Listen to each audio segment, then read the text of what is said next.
오늘 36절에 보시면 이 예수님 비유의 제목이 나와요. 제자들이 예수님께 질문하기를 밭의 가라지의 비유를 우리에게 설명해 달라고 했습니다. 밭의 가라지의 비유라. 이 가라지란 말이 오늘 13장에 8번 나오는데요. 이 비유는 오늘날 이 지상교회의 문제점을 잘 지적해 주고 있습니다. 지상교회 알곡만 있는 게 아니라 쭉정이는 열매가 되지 못하는 거죠. 근데 이게 쭉정이 문제가 아니에요. 아예 종자가 다른 가라지의 문제가 있다는 거예요. 굉장히 참 중요한 문제고 또 밝은 문제는 아닌데 꼭 처리해야 될 저런 중요한 문제인데요. 자, 지난주에는 씨 뿌리는 비유를 하시면서 예수님이 4가지 마음밭을 말씀하셨어요. 여러분 그 말씀 들으시고 잘 아는 말씀인데 어떻게 생활하셨습니까? 또 어떻게 생활해야 됩니까? 내가 참 좋은 마음의 밭을 가져야 되겠구나. 이 마음밭이 좋아야 열매가 맺혀지고 결과가 좋다 이거예요. 요한복음 15장 8절에 보면 너희가 열매를 많이 맺으면 내 아버지께서 영광을 받을 것이요 너희는 내 제자가 되리라. 열매를 많이 맺어야 하나님께 영광이 되고 그리고 우리가 주님의 제자가 될 뿐 아니라 요한복음 15장 16절에 보면 하나님이 우리를 택한 이유가 있어요. 너희가 날 택한 것이 아니요 내가 너희를 택한 그 이유가 과실이 항상 있게 하여 풍성한 삶을 살고 하나님께 영광 돌릴 뿐 아니라 너희가 무엇을 구하든지 다 받게 하려 함이라. 그러니까 우리가 열매를 많이 맺으면 하나님이 영광 받으십니다. 우리가 주님의 제자로 증인의 삶을 살고 주님의 이름으로 하나님께 기도하는 것마다 응답을 받아서 그 사람은 문제 해결사 역할을 하고 축복 메이커의 역할을 하는 사람이 된다는 거예요. 얼마나 좋아요. 그래서 우리가 좋은 땅과 같은 좋은 마음을 가져야 되겠구나 하고 받았어요. 그런데 받은 마음 가지고 결심만 한다고 됩니까? 내가 노력만 한다고 되나요? 필요하죠. 많은 결정적인 것은 내 결심이 아닙니다. 내 힘이 아니에요. 결정적인 해결은 하나님이 은혜를 주셔야 돼요. 그래서 성경이 말씀하기를 오직 성령의 충만함을 받으라. 그럴 때 권능을 가지고 역사가 일어나면서 길가밭이 와르르 하고 갈아지는 거예요. 돌밭이 돌이 깨지고 갈아지고 가시덤불이 제거되는 겁니다. 그래가지고 좋은 땅 같은 마음을 가질 때 우리의 삶에 아름다운 열매를 맺는 거예요.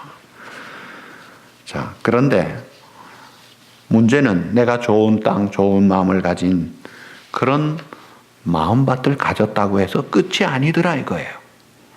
좋은 땅인데 분명히 좋은데 열매를 보니까 어떤 거는 30배 대단하죠. 그런데 어떤 거는 더블로 60배, 어떤 거는 100배라. 이게 차등이 있어요. 왜 그래요? 여기에 이제 이 가라지의 문제가 있다는 거예요. 자, 우리는 마음밭을 준비했어요. 또 성령의 충만함을 주셨어요. 참 감사함으로 순종함으로 구원의 열매만이 아니라 사랑의 열매, 섬김의 열매, 참 아름다운 이 땅에 하나님의 나라 증거하는 의의 빛의 열매, 전도의 열매를 맺는데 문제가 있어요.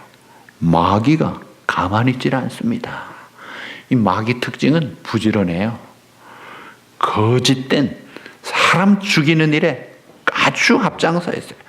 그래서 좋은 열매 맺는 마음밭을 할 수 있으면 못 맺게 하려고 여기에다가 가라지를 뿌리는데 이 가라지를 뿌리면 가라지가 토양이 좋으니까 뿌리가 잘 내려가고 쑥쑥 내려가고 쫙쫙 퍼지면서 잘 자라가지고 영양을 공급받아가지고 열매를 못 맺게 한다 이거예요. 그래서 오늘 이 비유, 밭의 가라지의 비유를 알곡과 가라지로 그렇게 제가 구별을 해 놓았습니다. 이 설명을 예수님이 비유로 하셨지만 정답을 분명하게 37절에서 39절에 말씀을 하셨어요. 그러니까 정답을 가르쳐 주셨어요. 거기 보시면 좋은 씨를 뿌리는 자는 인자요. 그 씨 뿌리는 자가 예수님이라고 했어요. 밭은 세상이요.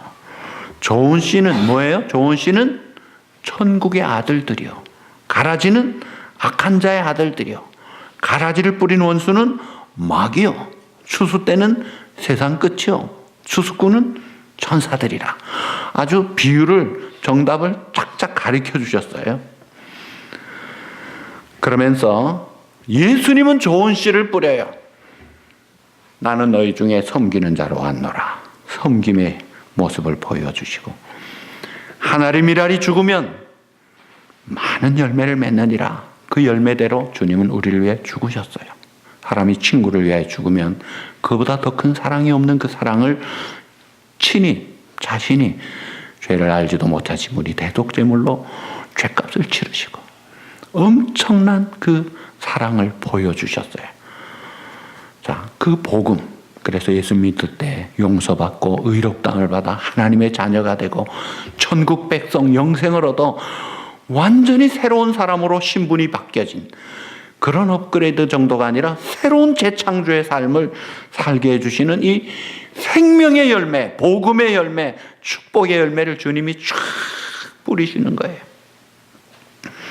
근데 문제는 원수 마귀도 그 옆에 따라다니면서 살살 가라지를 뿌리고 다닌다 이거예요. 자, 그러면서 좋은 씨는 천국의 아들들이요, 가라지는 악한 자의 아들들, 곧 마귀의 자녀들이라. 그러니까 이게 교회 안에 일어나는 문제예요. 교회 안에 알곡과 뭐가 있다고요? 가라지가 있다는 거예요.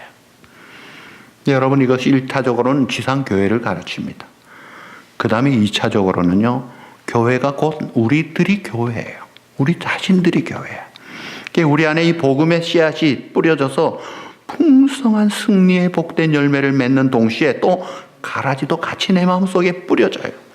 이 육체의 정욕을 따라서 하나님 말씀 거부하고 불순종하고 그러면서도 교만하게 거짓되게 더럽게 그런 것들 우리가 추구하는 게 같이 있기 때문에 이런 말씀 받을 때 이게 어느 교회에 해당되나 또 누구한테 해당되나 남만 생각하지 마시고 교회가 나라고 생각하고 내게 주신 말씀으로 적용을 잘 할 때 이 말씀이 여러분 속에 살아 운동력 있게 치료와 변화를 주는 것입니다.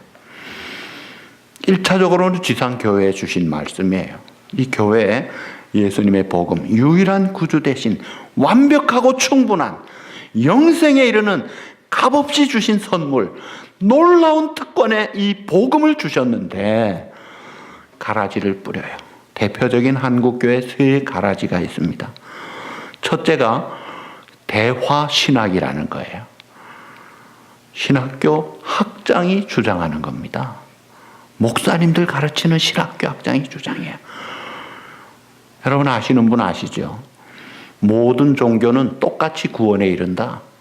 기독교만 구원에 이른다고 하지 마라. 선교사들 소환하라. 전도할 필요가 뭐가 있느냐.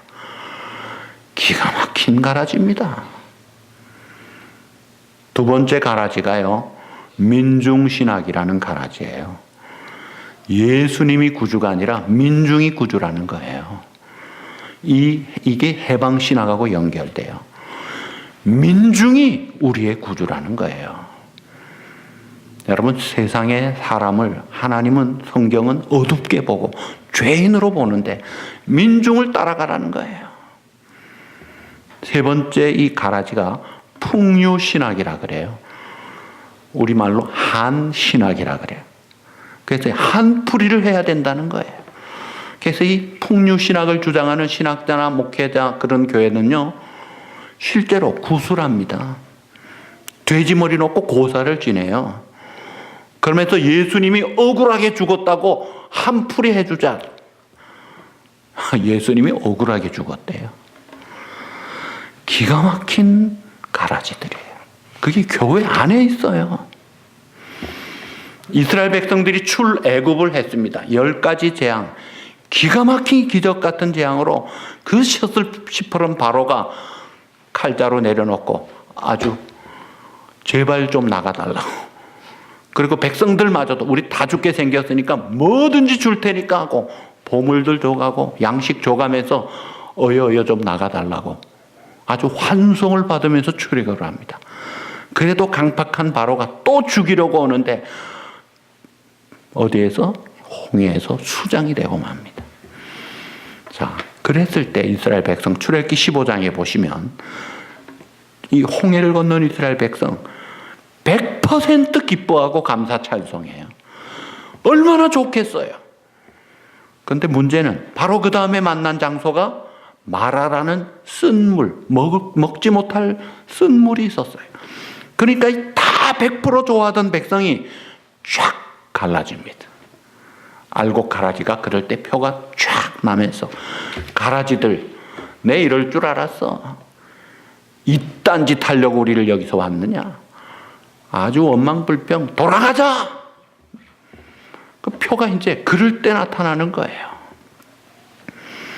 그리고 이스라엘 백성 인도한 대표가 모세였잖아요. 그 옆에 아론과 미리암이 있었는데 사실은 모세 사촌도 있었어요. 그 사촌이 시편 84편에 보면 고라라는 이름입니다. 이 고라는요, 가는 곳마다 분열을 조장합니다. 가는 곳마다 반역합니다. 너네만 최고냐? 우리는 뭐냐? 그러니까 그거 동조자가 250명이 똘똘 뭉쳐 있었어요. 물론 하나님이 아주 싹 깨끗이 지린으로 다 삼켜버리도록 제거하셨지만 이 고라와 같은, 이 가라지와 같은 세력은 항상 따라가요. 어디를 가도 마찬가지. 교회 안에도 마찬가지로. 예수 믿고 구원받아 하나님 감사해요.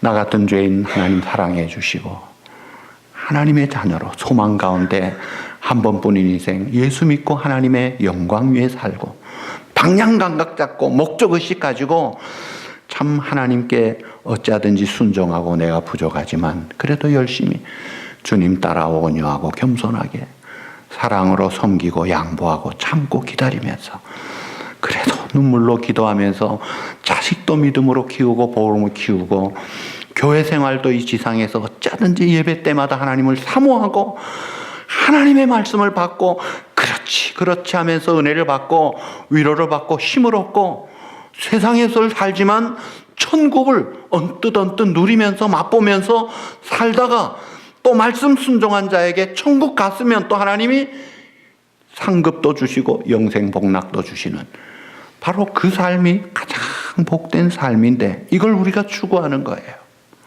그런 삶을 살아야지요. 그런데 그런 사람만 있으면 좋겠는데 안 그래요. 교회 안에 보면 수근수근 하는 소리도 있고 분열도 있고 다툼도 있고 혈기도 있고 큰 소리도 있고 예배가 소중하지 않은 사람들이 있어요. 성경 말씀이 소중하지 않아요. 하는 척 하는 것 같은데 그 중심에는 하나님 중심이 아니에요. 순종하는 것 같은데 그 중심에는 주님께 대한 순종이 아니에요. 눈치 봐가면서 왕따 되기 싫으니까 따라가는 것 정도예요. 심지어 성경 공부 그룹 안에서도 눈치 봐가면서 조금 삐딱하면요 그 면으로 쫙 본색을 드러내는데 은혜로운 분위기가 되면요 싹 감춰가지고 자기도 은혜에 편승을 해요. 그게 우리 인간의 본성이에요. 그래서 이 가라지의 특징은 사탄의 특징과 같은데 세 가지 특징이 있어요. 첫째가 위장성이에요. 구별이 잘 안 돼요. 여러분 도시 출신 사람들이 벼와 피를 구별을 잘 할 수 있을까요? 아마 저 농촌에서 경험 있는 사람들은 구별할 거예요. 저는 도무지 모르겠어요. 이거다 하고 가르쳐주면 몰라도 구별을 잘 못해요. 그러니까 많이 속아요. 좋구만. 넘어가게 그 위장성이 있어요. 두 번째, 잠복합니다. 잠복해요. 예를 들어 한국에 이단 중에 신천지라는 그 유명한 요즘 극성스러운 신천지. 얼마나 청소년들을 잡아갑니까? 근데 이분들인지 모르겠어요. 하여튼 이 신천지 간부급들이 단체로 교회 등록을 해요. 그래가지고 아주 충성되게 일하면서 행정직은 맡지 마라, 사무직은 맡지 말고 사람들을 모으는 소그룹의 리더가 되라. 전략이에요. 그래서 소그룹 리더가 됩니다. 그리고 확실하게 표를 챙겨서 중직자가 되라. 그래가지고 목사만 바꾸면 신천지 교회가 되는 거예요. 그래서 추수꾼이 접수한다 그래요. 교회 침투한다고 하지 않고 자기 교회 찾으러 왔다 그래요. 이것을 수백 명 앉혀놓고 신천지 강사가 가르쳐요. 여기서 우리가 화면을 한번 보여준 적도 제가 있었죠. 그런데 그거를 다 배우고 그 짓을 하고 있어요. 이게 이제 잠복하는 거예요. 그 다음에 해독성이 있어요. 그래서 배탈 한번 나고 끝나면 좋은데 이게 생명을 위협하는 치명적인 요소가 있기 때문에 이게 문제예요. 자, 이 가라지를 성경에서는 거짓된 자라고 표현합니다. 박윤선 목사님 설명해 보면 교회 안에 거짓된 자들의 특징이 이런 특징이 있습니다. 첫째, 이들은 거듭나지 않았기 때문에 성령의 감동과 감화에 대해서 이해를 못합니다. 그러니까 성령님과 별로 친하지가 않아요. 관계가 없어요. 두 번째, 죄를 참으로 미워하지 않고 범죄한 것을 그래서 진실되게 회개할 줄을 모릅니다. 세 번째, 천국을 소망한 같은데 사실은 우선순위가 세상에 있습니다. 세상을 사랑해서 세상에 빠져 있습니다. 그리고 외식에 익숙하고 간사하고 그러면서 교만한 것이 그들의 삶의 원동력입니다. 그러나 그들도 인간이 마땅히 지킬 도덕적인 의리나 염치를 행합니다. 그런데 그 중심이 하나님 중심이 아니고 인간 중심이요, 결국 자기 중심입니다. 박윤선 목사님 설명한 거예요. 그러니까 중심이 이게 잘못되어 있는 거예요. 그게 가라지라는 거예요. 거짓된 성도라는 거예요. 자, 그래서 우리가 중심을 바로 잡아야 되기 때문에 개혁주의 생활 원리. 한국교회가 감사한 것은 옛날 청소년들이 모일 때마다 학생 신앙운동, 스튜던트 포 크라이스트 해가지고 강령을 손을 들고 다 외웠어요. 그 중에 우리의 생활 원리는 다음과 같다 하면서 외운 세 가지 따라합시다. 하나님 중심, 성경 중심, 교회 중심.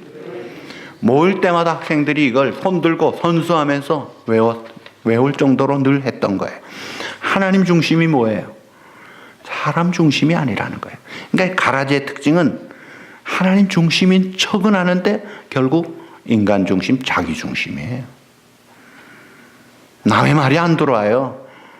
그리고 두 번째, 성경 중심 해야 되는데 자기 생각, 자기 의견, 자기 경험, 세상 철학, 세상의 여론 그거 따라가려고 해요.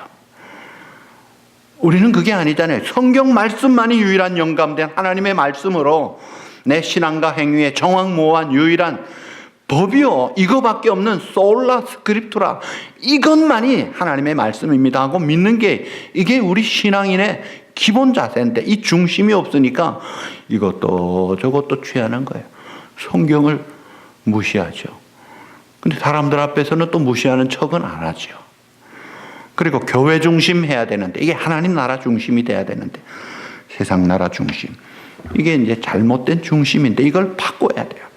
근데 중요하고 은혜로운 것은 우리가 이 가라지가 이미 정해진 게 아니라 누구든지 예수 그리스도를, 이 누구든지라는 말이 하나님의 말씀이에요. 누구든지 그를 믿으면, 누구든지 회개하는 자, 그리고 믿는 자는 영생을 얻고 변화가 되는. 그래도 고린도전서 그 계속 나오는 말씀이 보라 지금은 오픈이 되어서 은혜 받을 만한 때라는 거예요. 지금은 누구든지 회개하면 역사가 바뀌고 운명이 바뀌는 삶을 사는 열려진 때라는 거예요. 그래서 우리가 야, 우리 남편은 안 돼, 가라지야 가라지 그러지 마세요. 얼마든지 알곡될 수 있고 우리보다 훨씬 앞서갈 수 있습니다. 지금이 그런 때라는 거예요. 근데 어쨌든 현실적으로 1차적으로 이 가라지가 문제예요. 나와서 예배도 드리고 봉사도 해요. 그런데 자기 기분 따라. 기분 좋으면 열심히 해요. 그래서 겉보기에는요, 아주 충성되고 좋은 사람 같아요. 근데 실제로 보면 믿음으로 하는 게 아니에요. 감사함으로 하는 게 아니에요. 결국 이런 자들이, 이런 요소들이 신실하게 그래도 주님 사랑하며 섬기는 자들을 괴롭힙니다. 타락하게 합니다. 자기 생색내고 자기 고집 부리고 왕노릇 하려 그러고, 그 주님의 삶과는 반대예요. 주님은 낮아지셨는데 높아지려 그래요. 주님은 내어주셨는데 챙기려 그래요. 주님은 섬기셨는데 섬김 받으려고 그래요. 이 하나님 나라의 모습이 아니에요. 그리고 술 좋아하고 세상의 타락 좋아하고 죄를 회개를 잘하지 않고 말씀대로 관심이 없으니까 살려고 하지 않고, 이게 문제예요. 이게 우리들에게 이런 요소가 있다는 거예요. 질문합니다. 건강한 신앙생활을 무엇으로 알 수 있나요? 올바른 성숙한 신앙생활을 무엇으로 알 수 있나요? 여러 가지로 알 수 있지만 아주 확실하고 분명한 게 있어요. 자, 건강하고 올바르고 성숙한 신앙생활은 말씀대로 살려는 것입니다. 반대로 말씀을 떠난 것은 곧 하나님을 떠난 거예요. 말씀하시는 하나님을 떠난 거예요. 이거 바른 신앙생활하는 사람이 아니에요. 교회에 있다고 성경 들었다고 뭐 몇 구절 외웠다고 신앙생활하는 게 아니에요. 신앙생활 똑바로 하느냐 그렇지 않느냐의 차이는 말씀대로 사느냐 그렇지 않느냐, 이걸 볼 수 있는 거예요. 그리고 자기만 말씀대로 순종하지 않는 게 아니라 때가 되면요 데리고 갑니다. 아이고 그건 너무 그러지 마. 심지어 다락방 식구까지 술자리로 데리고 가서 우리 한 번 먹자. 제가 신학교에 가서요, 삐딱한, 나중에 보니까 삐딱이에요.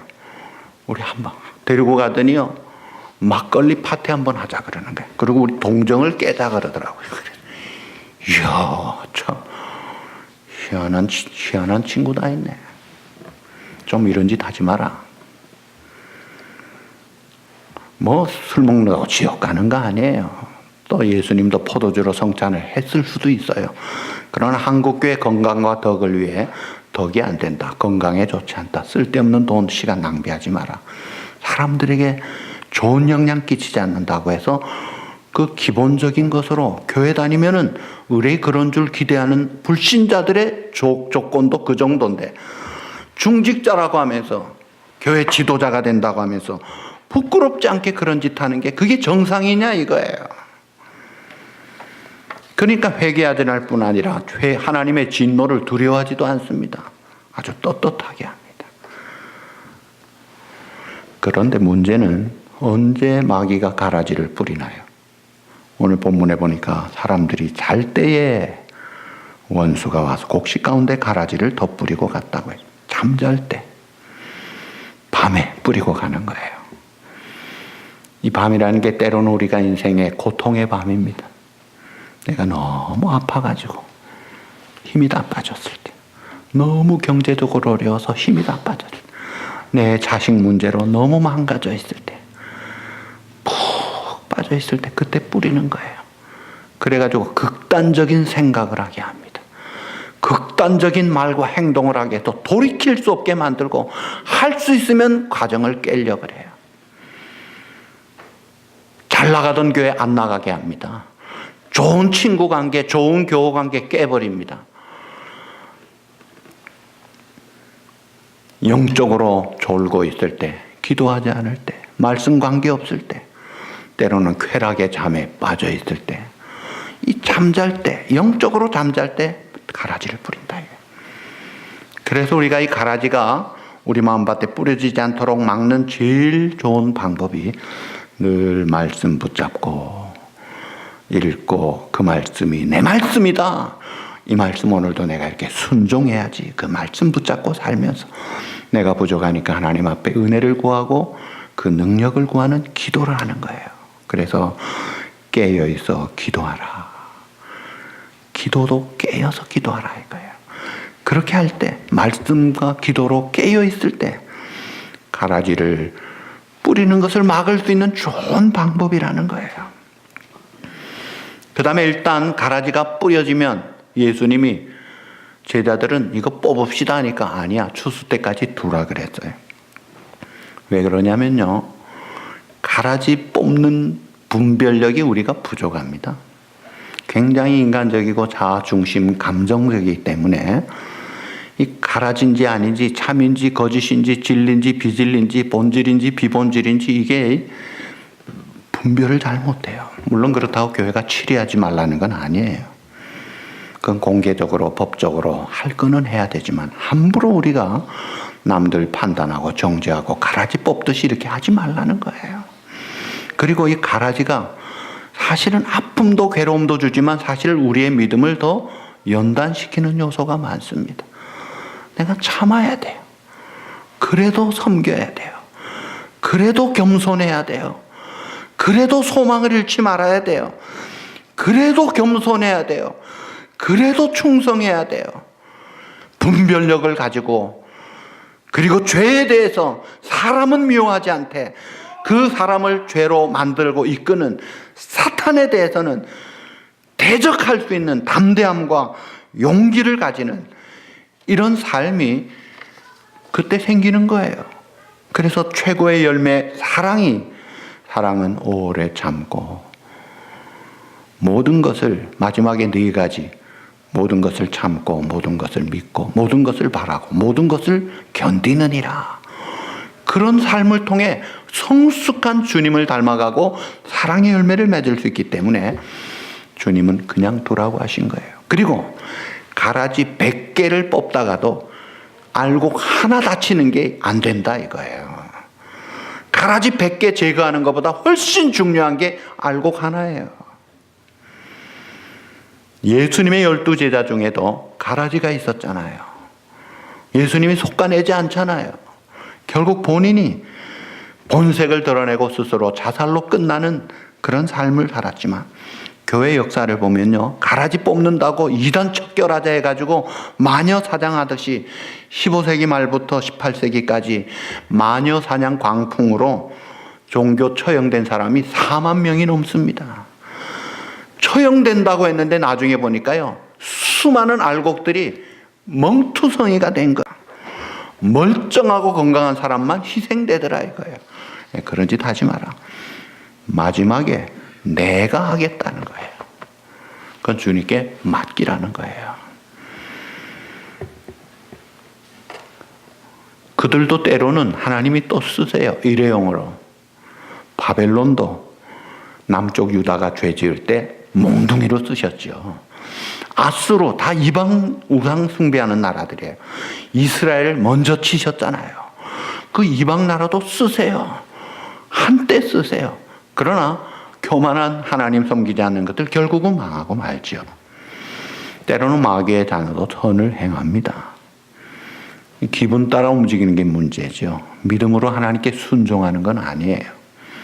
자신의 목적을 이루고 이기적인 마음으로 생색내고 사람들 앞에 인정받고 우쭐대고 높임 받으려고 하는 그런 면들이 있죠.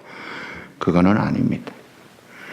문제는 걱정하지 마세요. 주님이 다 아시고 보시고 계세요. 그리고 마지막 날에 다 처리하실 겁니다. 그래서 우리가 언제든지 참 하나님의 나라와 영광을 위하여 우리의 본질을 잃지 말아야 합니다. 알곡 신자는 이 우선적인 본질을 붙잡고 살아야 되는데,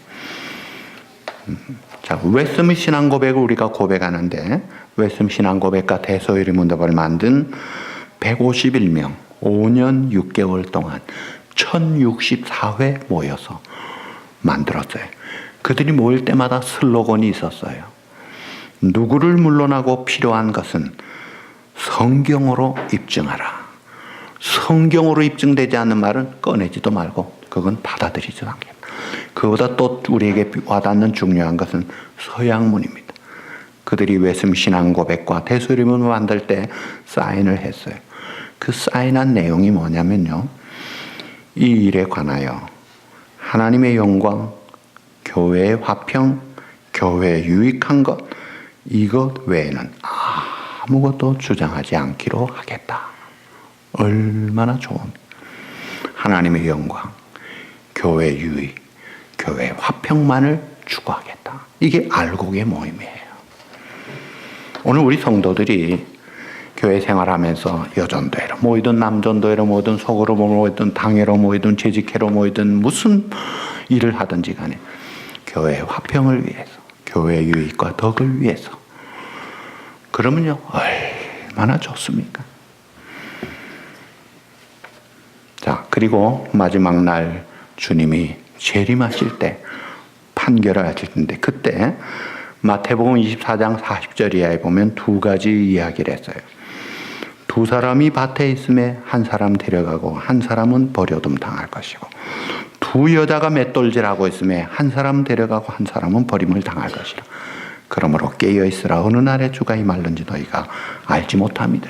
지금은 회개하고 돌아오고 얼마든지 가라지가 알곡될 수 있는 찬스가 있는 때예요. 그런데 마지막 때는 끝이다 이거예요. 그 전에 빨리 돌아오라는 거예요. 만약 주님이 오시면 그때는 끝입니다. 그때는 가라지 쪽에 있는 사람들은요 가슴을 치고 통곡해요. 왜냐하면 같이 있었던 알곡 신자들이 주님 부름받고 영광 중에 승리하며 영생 복락을 얻고 천국으로 갈 텐데 자기들은 뭐냐 이거예요. 오늘 본문에도 42절에 보니까 풀무불에 던져 넣으리니 거기서 울며 이를 갈게 되리라. 우리가 주님 오시는 날, 생전에 주님이 안 오신다면 우리가 죽는 날, 우리는 천국 가는 날이 돼야 되죠. 그런데 구원받지 못한 가라지 신자, 좀 이상한 말이에요. 가라지 성도, 가라지라고 했어요. 통곡하며 이를 갈고 지옥불에서 영원한 고통을 당한다. 어떤 분은 그래요. 하나님이 사랑이신데 어때 지옥을 만들었겠느냐? 그 자기 생각이죠. 자기 감성이죠. 성경이 뭐라 그래요? 예수님이 뭐라 그러셨어요? 마가복음 9장 48절. 지옥을 설명하기를 거기에서는 구더기도 죽지 않고 불도 꺼지지 아니하느니라. 여러분, 불 속에 들어가도 빨리 타 죽으면 좋겠는데 지옥에서는 절대 죽지 않습니다. 소멸되지 않습니다. 뜨거운 불구덩이 속에서 영원히 있으면서 불타는 고통을 계속 당하는 거예요. 그래서 요한복음 21장 8절에 영원히 꺼지지 않는 유황불못에서 둘째 사망을 받은 그런 삶이 있다는 거예요. 누가복음 16장에 부자와 나사로 비유해서 세상에 잘 살던 부자가 천국 가서 뭐라 그래요? 아브라함이요, 저 나사로 보내가지고 손가락 끝에 물 한 방울이라도 내 혀에 좀 떨어뜨려 주십시오. 내가 이 불꽃 가운데서 괴로워하나이다. 얼마나 지옥불에 뜨겁고 목이 타면 손가락에 물이 뭐가 많이 들어와 있겠어요? 한 컵도 아니고. 그걸 그렇게 그리워하는데도 안 되잖아요. 여러분, 예수님의 말씀을 그대로 믿으십니까?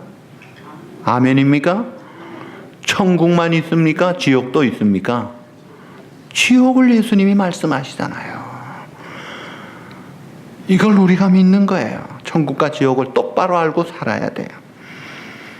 예수님과 함께 우리가 참 주님을 섬기고 살아야 되는 이 땅의 삶이 참 행복하고 사랑이 넘치고 오늘 유집사님 기도대로 늘 기쁨과 은혜가 넘치는 삶으로만 살면 좋은데 가라지들과 함께 살아야 되니 고통이 있어요. 아픔이 있어요. 안타까움이 있어요. 그러면 어떻게 살아야 돼요? 아이고, 가라지는 안 돼. 우리끼리 해야 돼요? No, 그건 아닙니다. 예수님은 그렇게 하지 않으셨어요. 자기를 배반할 팔 가룟유다의 발도 씻기신 주님, 원수를 사랑하라 하신 주님이 직접 그 사랑의 길을 가셨잖아요. 성경은 말합니다. 히브리서 12장 14절 따라합시다. 모든 사람과 더불어 화평함과 거룩함을 따르라. 이것이 없이는 아무도 주를 보지 못하리라. 자, 화평을 따르는데 모든 사람과 더불어 화평을 따르라고 했어요. 모든 사람과 더불어 화평 따르지 않고 우리끼리 좋은 사람끼리, 마음 맞는 사람끼리만 따르면요, 주님을 보지 못한다 그랬어요. 그래서 로마서 12장에 할 수 있거든 너희는, 그 다음 뭐예요? 모든 사람과 더불어 화목하라. 그게 주님의 원리예요. 그래서 우리가 너는 가라지야 그런 말도 하지 말고 정죄 판단하지 마세요. 사실은 내가 가라지일 수 있습니다. 그리고 위에 기도하고 축복하고 받아주고 용서하고 기다려주고 같이 아파하고 판단하려고 하지 말고 정죄하려고 하지 말고 재판관이 되지 말고 긍휼이 심판을 이긴다고 했어요. 하나님이 오늘도 우리에게 긍휼을 떼가시면요, 오늘로 우리는 전멸되고 맙니다. 여호와의 자비와 긍휼이 무궁하심으로 우리가 진멸되지 아니합니다. 이것이 아침마다 새로우니 주의 성실하심이 크시도소이다. 생각하건대 여호와는 우리의 기업이요 그러므로 사람이 여호와의 구원을 참고 기다리는 것이 좋도다. 하나님은 우리를 날마다 무한한 긍휼과 자비로 진멸하지 않고 봐주시는데 내가 뭐 도토리 키재기 하면서 이 사람 저렇고 저 이런 짓 하지 말라 이거예요. 오히려 눈물을 흘리고 기도하고 내가 아파하고 내가 축복하고 주님 따라 사랑으로 밀알같이 심겨질 때 여러분 통해 하나님은 영광을 받으시고 천국에서 주님 만나는 그날 하나님께 영광 돌리는 빛의 자녀들, 알곡 신자들이 바로 여러분이 되시기를 우리 주님의 이름으로 축복합니다. 기도하시겠습니다.